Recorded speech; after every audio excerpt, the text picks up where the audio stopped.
Kita mulai saja materi saya. Kita akan membahas tentang stunting dalam angka dan program stunting di Kota Lubuk Linggau. Secara umum kita lihat selain pandang Kota Lubuk Linggau untuk diimajinasikan saja kondisi Kota Lubuk Linggau, bahwa Lubuk Linggau ini dalam posisi yang sangat strategis. Posisi kami atau Kota Lubuk Linggau ini di paling barat Provinsi Sumatera Selatan. Jadi kalau secara geografis posisi ini justru lebih dekat ke ibu kota Provinsi Bengkulu. Dengan lokasi yang sangat strategis ini dapat kita lihat bahwa untuk visi Kota Lubuk Linggau sangat sederhana. Terwujudnya Lubuk Linggau sebagai kota metropolis yang madani. Jadi makna metropolis di sini bukan metropolitan dalam arti kota yang metropolitan, tapi menjadi pusat kegiatan, berbagai kegiatan dilakukan di Kota Lubuk Linggau. Oleh karena itu, salah satu program terdekat kita adalah Visit Lubuk Linggau 23323. Ini sesungguhnya mereview konsep awal Visit Lubuk Linggau 22222. Karena terjadi COVID, maka kita akan alihkan ke 23323.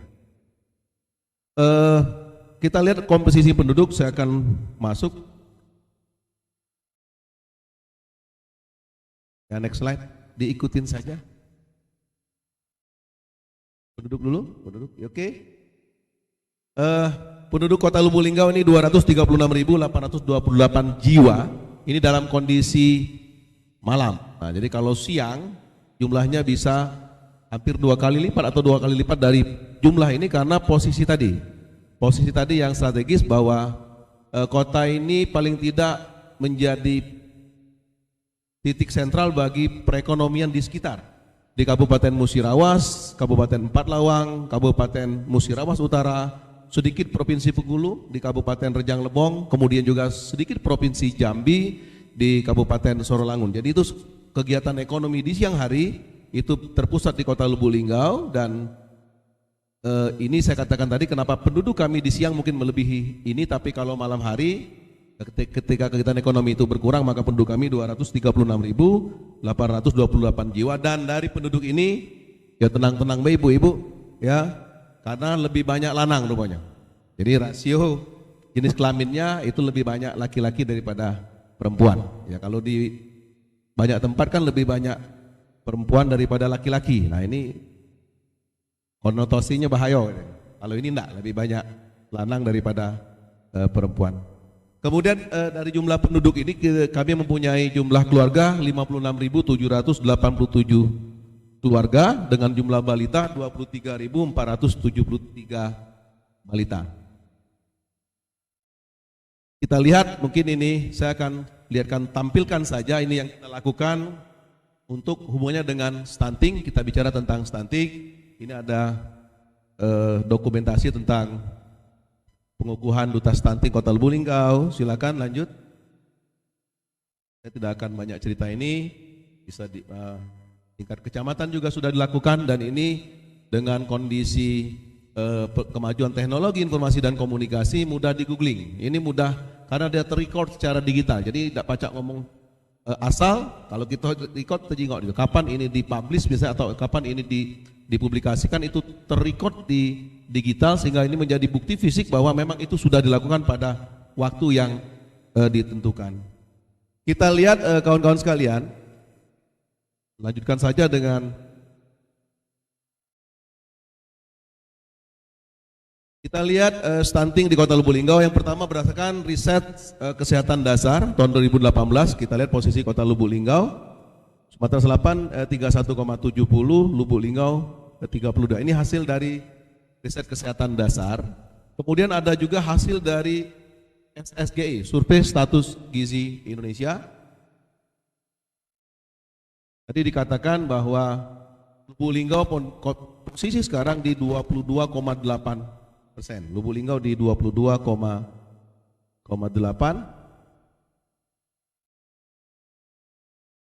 dan EPPGM ya, elektronik pencatatan gizi berbasis masyarakat bahwa ada 1,7%.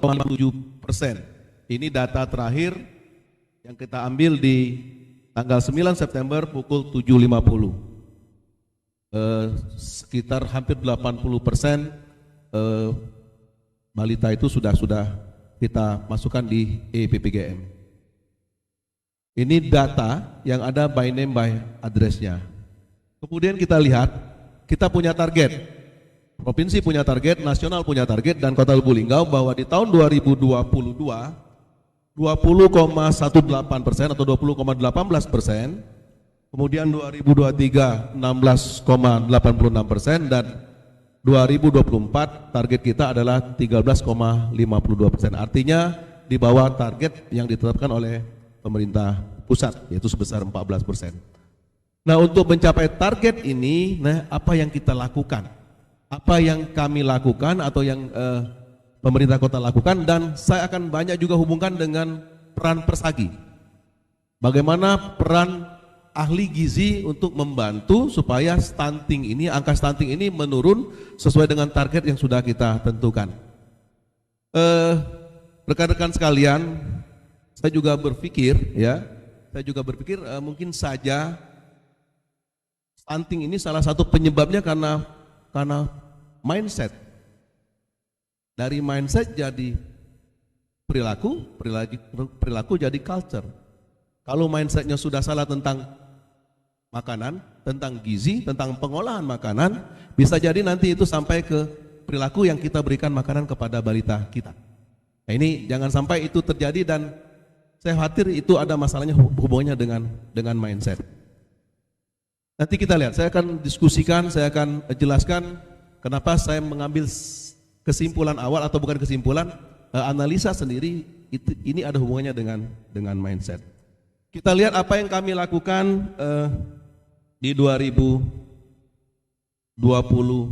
ini dalam rangka kita menurunkan angka stunting sampai ke 2024, dan sekarang mulai tanggal 7 kemarin kita sudah melakukan survei status gizi di Kota Lubuk Linggau, dan sudah kita mulai ada 57 blok sensus, lebih kurang nanti ada sekitar 570 ruta yang akan menjadi sampel kita. Pertama, ada kegiatan di Puskesmas Sidorejo yang kita sebut dengan Linting Posyandu, aksi peduli stunting berbasis posyandu. Ini dilakukan oleh Puskesmas dengan memberikan penyuluhan, deteksi dini tentang stunting, kemudian pemberian makanan tambahan. Kemudian di Puskesmas Petanang, nah ini Pak Rido nyebutnya PBAS, tapi kemarin PIAS, PAIS, pijit anak atasi stunting, ataupun pijat bayi atasi stunting.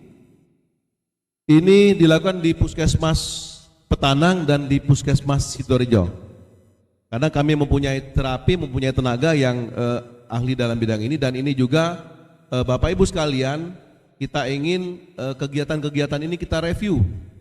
Jadi kita review ketika dilakukan misalnya dalam kurun waktu tertentu, kita review apakah ada perubahan perkembangan tumbuh kembang anak.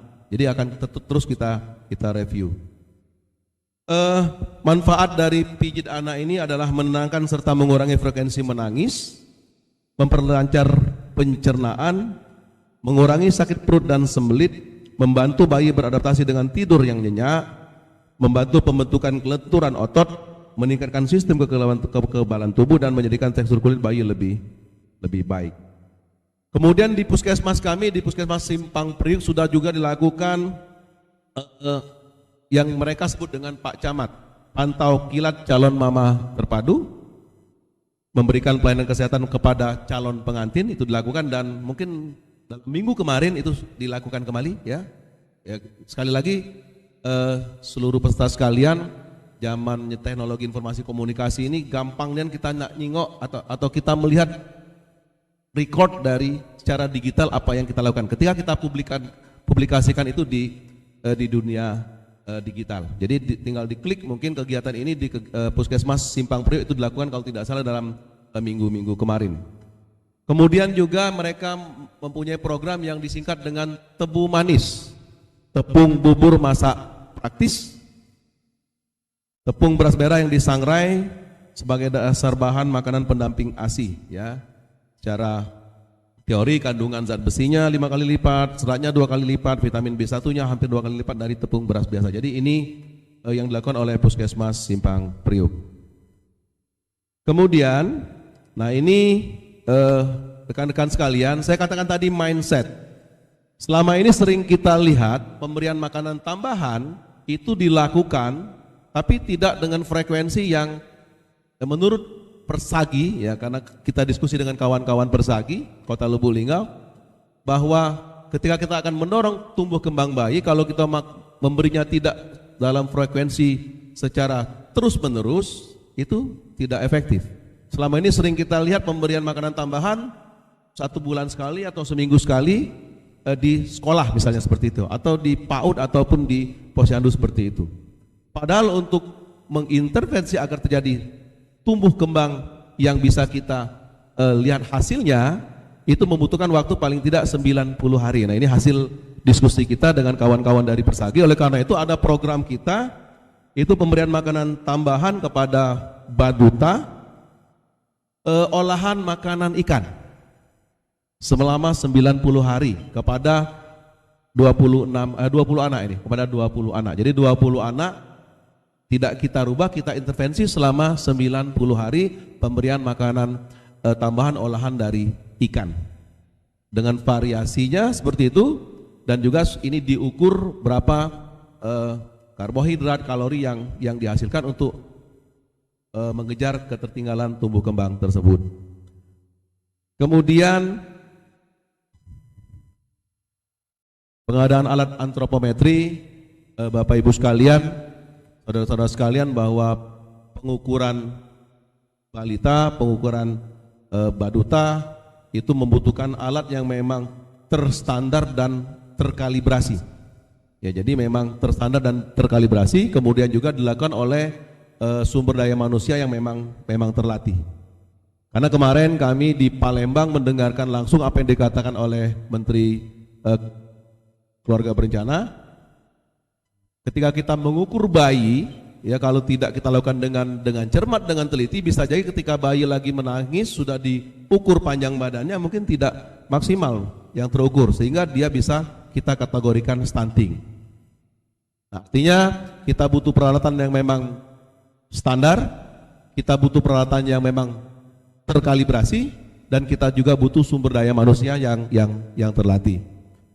Kita sudah latih enumerator kita. Kota Lubuk Linggau ini ada 3 tim sebanyak 6 orang untuk 570 blok sensus yang akan mulai tanggal 7 kemarin mengukur dan juga menimbang balita dan baduta kita dalam rangka kita studi status gizi Indonesia tahun 2022.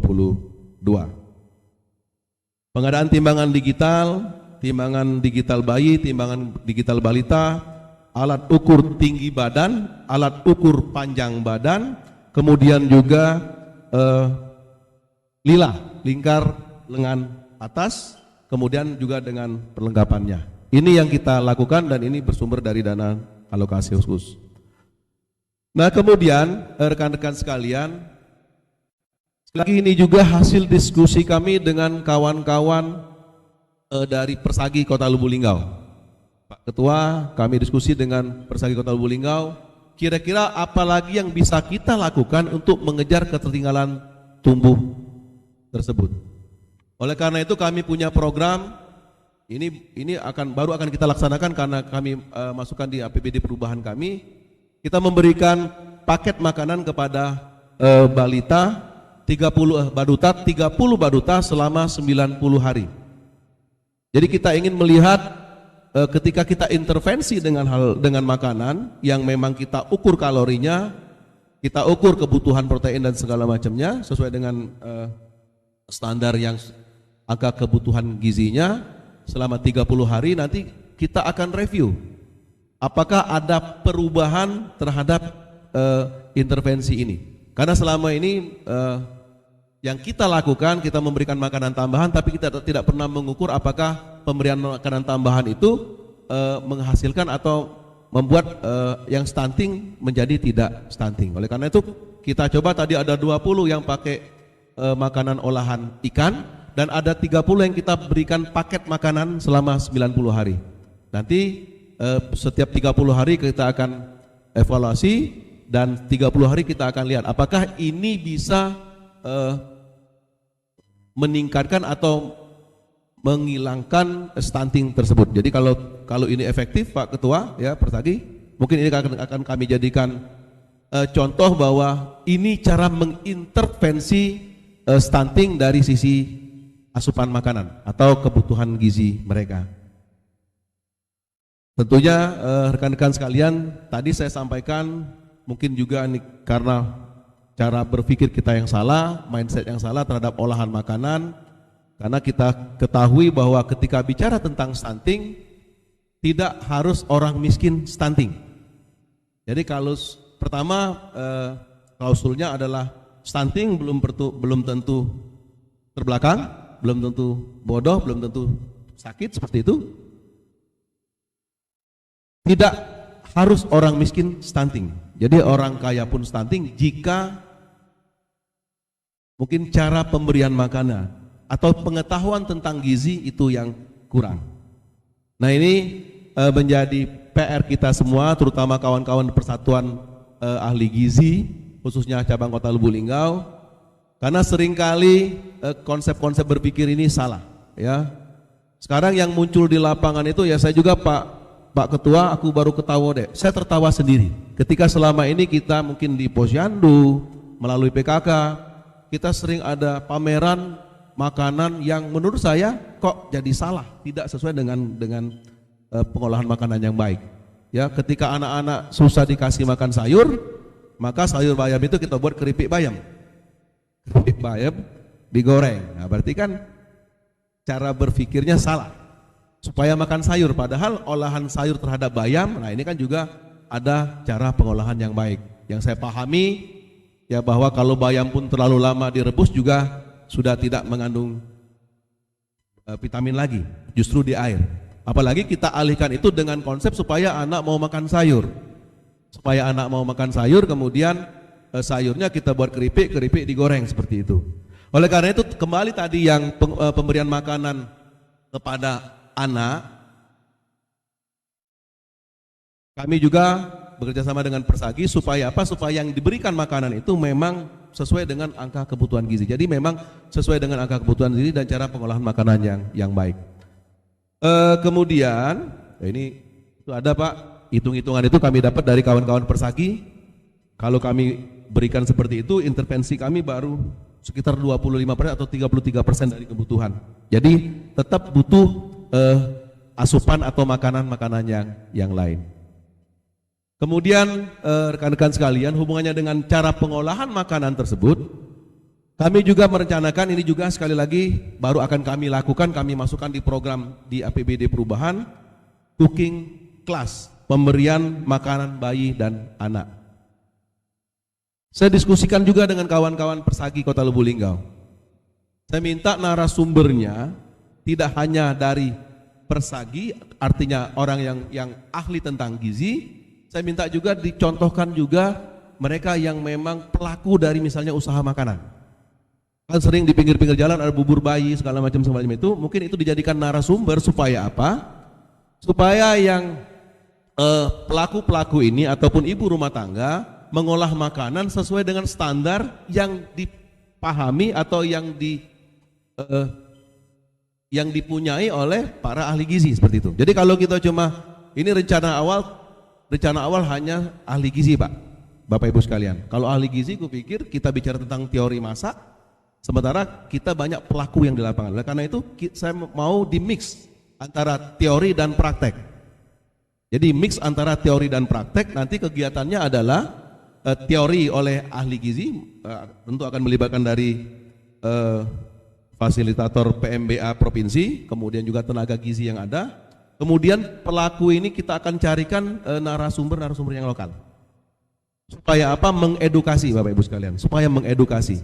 Ya kalau kalau rencana kita selain teori juga akan praktek. Jadi nanti akan dipraktekkan bagaimana pengolahan makanan yang memang bisa memenuhi angka kebutuhan gizi. Yang kami lakukan adalah penyuluhan ke Posyandu, ya. Rencana kami akan melibatkan seluruh duta cegah stunting Kota Lubuk Linggau yang ada di tingkat kelurahan, di tingkat kecamatan maupun di tingkat kota. Di Kota Lubuk Linggau bahwa seluruh posyandu kami itu ada ibu pembina. Ibu pembina itu adalah istri dari kepala OPD, dan harapan saya bahwa ketika menjadi pembina di masing-masing posyandu, ibu-ibu pembina itu bisa juga mengedukasi tentang gizi kepada balita. Jadi tidak hanya datang kemudian untuk melihat seperti itu, tapi juga datang untuk memberikan edukasi. Memberikan penyuluhan tentang 1000 hari pertama kelahiran, ya, dan bahaya stunting, karena sekali lagi ini sangat penting, karena kalau sudah di 1000 hari kelahiran pertama ini memang sangat menentukan ke depan perkembangan anak tersebut. Kemudian kami melakukan penyisiran Bapak Ibu sekalian balita yang stunting, karena ada saja masih yang belum kita dapatkan. Karena dia di survei mungkin tidak dapat, di EPPGM dia juga masih belum dapat, karena ada yang balita kita memang tidak ke posyandu atau tidak ke layanan kesehatan lainnya. Jadi masih ada yang seperti itu, masih ada pemahaman yang seperti itu. Jadi dan kami lakukan, dan itu masih kami dapatkan. Jadi kita dapatkan rumah ruta tadi, rumah tangga balita atau baduta yang tidak membawa ke posyandu atau ke layanan kesehatan lainnya, sehingga mereka secara aplikasi tidak ada di EPPGM kita. Kemudian, nah ini program yang sesungguhnya lama, program secara nasional ini dilakukan, tapi pelaksanaannya dalam 2 tahun terakhir ini tersendat karena COVID. Maka pemberian tablet FE untuk ibu hamil maupun untuk remaja putri itu sempat stop, dan sekarang karena COVID sudah semakin menurun dan juga sekolah sudah melaksanakan tatap muka secara bias normal, maka ini akan kita kejar Bapak Ibu sekalian. Ini akan kita kejar pemberian zat besi ini kepada ibu hamil maupun kepada remaja putri. Dan ini kita akan mencarikan bagaimana inovasinya, karena jangan sampai nanti vitamin yang yang dibagikan itu dibawa tapi tidak dimakan. Nah ini juga kita akan mencarikan inovasi, apakah nanti akan makannya secara bersamaan ataupun nanti kita buat grup untuk mengingatkan untuk minum vitamin itu secara bersamaan. Karena seringkali kita lihat hal-hal seperti ini nanti dibagi diterima, pembagian vitamin ya karena dibagi diterima tapi tidak dimakan. Jadi tujuan kita itu tidak akan bisa tercapai. Ibu hamil 90 tablet per hari selama kehamilan, ya bukan per hari.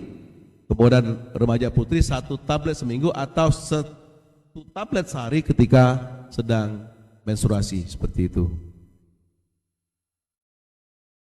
Kemudian juga ini program juga yang lama Bapak Ibu sekalian, pemberian makanan tambahan untuk ibu hamil kekurangan energi kronis dan pemberian tambahan untuk balita.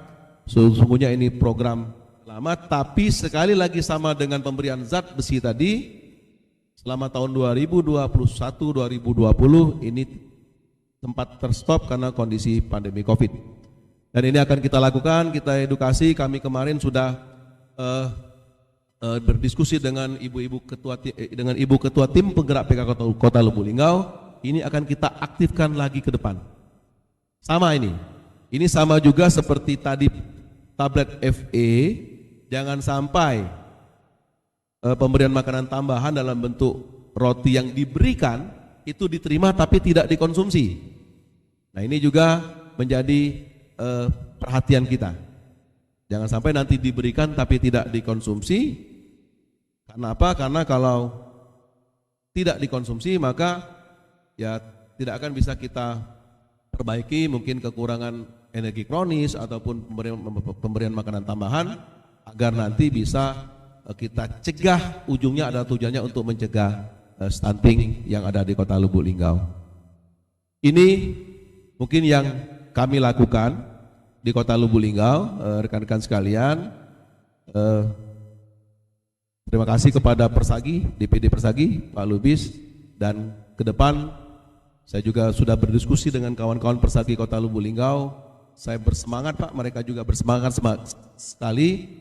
Paling tidak ya pemahaman tentang gizi, tentang makanan itu harus lebih banyak kita publish ya. Selama ini mungkin di stiker-stiker banyak, tapi yang ada di lapangan itu tidak sesuai apa yang ada di stiker, misalnya seperti itu. Ya kemarin saya ke layanan kesehatan di Palembang ya saya banyak ya. Tapi ketika kita lihat justru di layanan kesehatan pun kadang-kadang ya makanannya tidak sesuai dengan makanan yang perlu kita edukasikan kepada masyarakat. Saya tadi sedikit saya akan akhiri dengan saya katakan mindset. Kalau sudah mindsetnya salah, nanti perilakunya salah, budayanya salah. Ya, kita hati-hati dengan mindset supaya apa? Supaya rumah tangga balita itu tidak mempunyai pemahaman yang salah tentang makanan yang bergizi, tidak mempunyai pemahaman yang salah tentang pengolahan makanan. Karena sekarang zaman teknologi ini, saya juga tidak tahu ya sudah pernah diukur belum, ada yang survei belum, yang makanan yang dimasak dengan makanan yang di luar, apakah banyak yang di luar atau banyak yang dimasak di rumah? Kalau kita hubungkan dengan online, ya, dengan Grab ataupun ya makanan-makanan yang bisa diberikan secara online. Zaman sekarang mungkin perlu nanti survei masih banyak yang dimasak di rumah atau banyak yang dimasak yang di luaran yang dibawa ke rumah. Nah, kalau seperti itu maka PR Persagi tidak hanya membenahi cara masak yang di rumah, juga membenahi cara masak yang di luar rumah. Ya, itu artinya makanan-makanan yang ada di luaran situ juga harus kita perhatikan, harus kita edukasi untuk bagaimana memberikan makanan yang baik. Mungkin ini dari saya. Terima kasih atas perhatian kita semua. Mohon maaf bila ada kesalahan. Semoga kegiatan hari ini paling tidak bagian dari bagaimana kita bisa mencegah stunting, baik itu di tingkat pusat, di provinsi maupun khususnya di Kota Lubuk Linggau. Harapan kita semua mudah-mudahan target nasional yang 2024 14% dan di Linggau 13,58% itu dapat tercapai. Demikian, mohon maaf bila salah. Billahi taufik wal hidayah. Assalamualaikum warahmatullahi wabarakatuh.